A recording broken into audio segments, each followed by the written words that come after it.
क्या करूं? सोचते सोचते उसी रास्ते से जाने का फैसला किया। इधर उधर की बातें सोचते सोचते पता नहीं कब शमशान के पास आ गया। वो सामने दिख रहा है शमशान, चारों तरफ अंधेरा छाया हुआ है, चिता पड़ी है और अजीबोगरीब आवाजें आ रही थी। पल भर में जैसे रूह कांप उठा मेरा।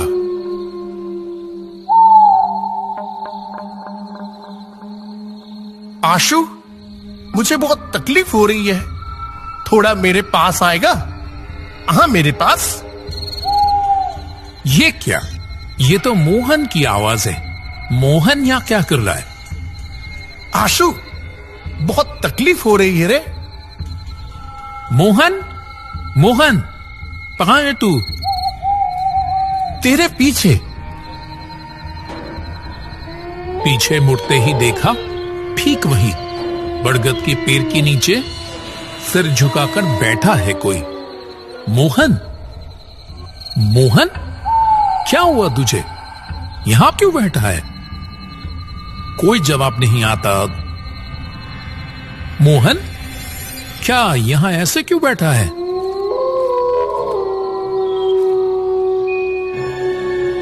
उस चेहरे को देखकर डर से चौंक गया मैं। ये मेरे दोस्त मोहन नहीं है, ये तो कोई और है। तो क्या ये वही मिठाई की दुकान वाले का बताया हुआ वो भूत है? कहां जा रहा है? मेरे पास आ। आशु, उस तरफ कहां जा रहा है? इतना बर्फ जैसा ठंडा हाथों का स्पर्श। मोहन, तू यहां, वो वहां वो कौन था? कहां कौन? तू इधर आ, हमारे घर जाने के लिए आया है ना? चल चल मेरे साथ। मोहन, तू इस समय इधर कैसे आया? बाजार गया था तो तू आएगा इसीलिए थोड़ी खरीदारी कर ली। मेरा दोस्त आ रहा है इतने दिनों बाद। चल चल, अब चलते चलते बात होगी। और ये सब्जी का थैला पकड़। अरे मोहन, मैं आऊंगा, ये तुझे कैसे पता चला? वाह रे, तूने चिट्ठी नहीं दी थी?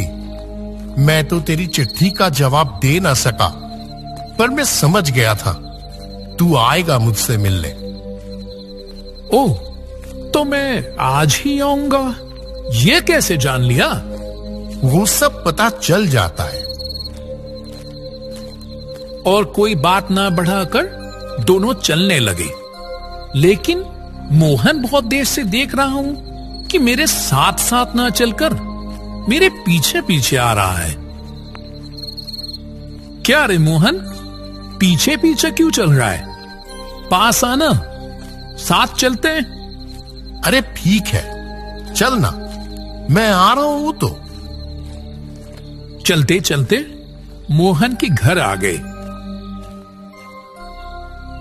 मोहन बोला, तू अंदर जा आशु। तू कहां जा रहा है? घर नहीं आएगा क्या? मोहन थोड़ा मुस्कुराकर कुछ देर तक जैसे जी भर के मेरी तरफ देखता रहा, फिर मुझे बोला, तू जा आशु, मैं अभी आता हूं। मैं घर जाकर दरवाजा खटखटाया। मोहन के पिताजी बाहर आए। चेहरा बहुत दुखी दुखी सा दिख रहा था। आशुतोष, बेटा तुम आए हो? आओ, आओ बेटा। हाँ चाचा जी, बहुत दिनों से मुलाकात नहीं हुई आप लोगों से, इसीलिए आ गया आज। और मोहन से तो रास्ते में ही मुलाकात हो गई। बहुत हैरानी से मेरी तरफ देखकर मोहन के पिताजी बोले, मोहन? मोहन से मुलाकात हुई तुम्हारी? हाँ, वो तो बाजार से लौट रहा था बेचारा। रास्ते में मेरी मुलाकात हुई। मेरे हाथ में ये बाजार का थैला देकर बोला, तू जा, मैं एक काम खत्म करके आता हूं। अंदर आओ बेटा, अंदर आकर बैठो। हाँ जी, चलिए। घर के अंदर आकर बैठते ही कमरे में टंगी हुई तस्वीर पर नजर पड़ी मेरी। तस्वीर देखकर चौंक गया मैं। ये तो माला पहनाई हुई मोहन की तस्वीर। चाचा जी, मोहन की तस्वीर? हाँ बेटा, 1.5 महीने पहले ही तुम्हारी चिट्ठी मुझे मिली थी बेटा, लेकिन बता नहीं पाया। फिर उस दिन बादलपुर स्टेशन के पास से लाइन पार होते समय ट्रेन के नीचे आके मेरे पैरों तले से जैसे जमीन खिसक रही थी ये सब बातें सुनकर। तो मेरे साथ इतने देर जो चल के आया ना, हाँ मोहन ही तो था। तो क्या वो सब मेरी आंखों की भूल थी? नहीं बेटा, भूल नहीं थी शायद। तुम लोग बचपन का दोस्त हो। मोहन तो तुमसे बहुत प्यार करता था, इसीलिए तुम आए हो देखकर शायद आखिरी बार के लिए तुमसे मिलकर गया। साथ ही देखा खिड़की के पास से एक काली साया जैसे हट गई। आशुतोष मास्टर से सारी घटना सुनकर उस चाय की दुकान में मौजूद किसी के मुंह से कोई बात नहीं निकली। ऐसी कहानी सुनकर कोई कुछ भी नहीं कह पाया। उधर से भोलू बोल उठा,